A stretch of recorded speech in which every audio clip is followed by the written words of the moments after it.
Welcome to the AirCheck G2 Getting Started series. My name is Jarrett Fancher. In this tutorial, I will guide you through discovery with the AirCheck G2. Part 3 will cover the following: 2.4 and 5 GHz channels and bands, and RSSI, or Receive Signal Strength Indicator. 2.4 GHz channels. What 2.4 GHz channels are in use? Is ACI present in 2.4 GHz? Are only 1, 6, and 11 being used? The use of any channels other than 1, 6, and 11 in the 2.4 GHz frequency can cause adjacent channel interference. Are any 2.4 GHz channels being bonded? Bonding channels in the 2.4 GHz frequency range is typically not a good idea, since we only have 3 channels to start with. Is ACI present in 2.4 GHz? What applications need to connect to the 2.4 GHz band? With only 3 channels available in 2.4 GHz, it's best to eliminate or minimize the use of the 2.4 GHz frequency range.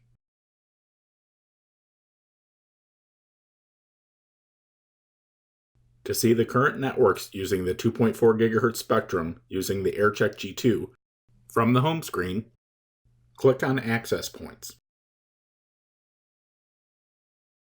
Click Sort. Select Primary Channel. Click on Filter. Select Band.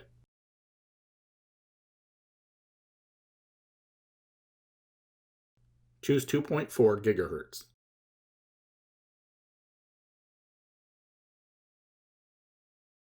Five GHz channels. Are all 5 GHz channels being used? 5 GHz is comprised of 4 unibands with up to a total of 25 channels. Formerly known as Uni 1, Uni 2, Uni 2E, and Uni 3, we now refer to them as Uni 1, Uni 2A, Uni 2C, and Uni 3. Uni 2A and Uni 2C are referred to as DFS channels because they require DFS and TPC to avoid radar on those channels. This allows them to automatically change channel or power in the event radar is detected. The corrective action is built into the system, and these channels should not be avoided. Use of these channels offers an additional 16 channels to the use of only 9 possible channels in Uni 1 and Uni 3. Using the maximum number of channels is the best way to minimize Wi-Fi interference. To see the current networks using the 5 GHz spectrum using the AirCheck G2, from the home screen, click Access Points. Click Filter. Select 5 GHz. Access points will be displayed by 5 GHz channel. To display the information for a specific AP, click on the AP. Drag the navigation bar down on the right side of the display. We can see the channels displayed for the AP we have chosen.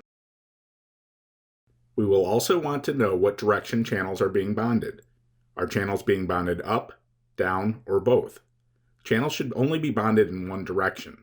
This is because clear channel assessments are done on the primary channel, and data can be carried on both the primary and bonded channel.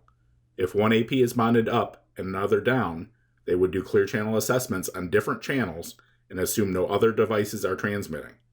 When they send their data, they are now using the same channels, and this will result in data corruption and retries. In this example, one clear channel assessment is on channel 149, and the other is on channel 153, as this is their primary channel. But notice, when there is data to send, they are using the same channels of 149 and 153.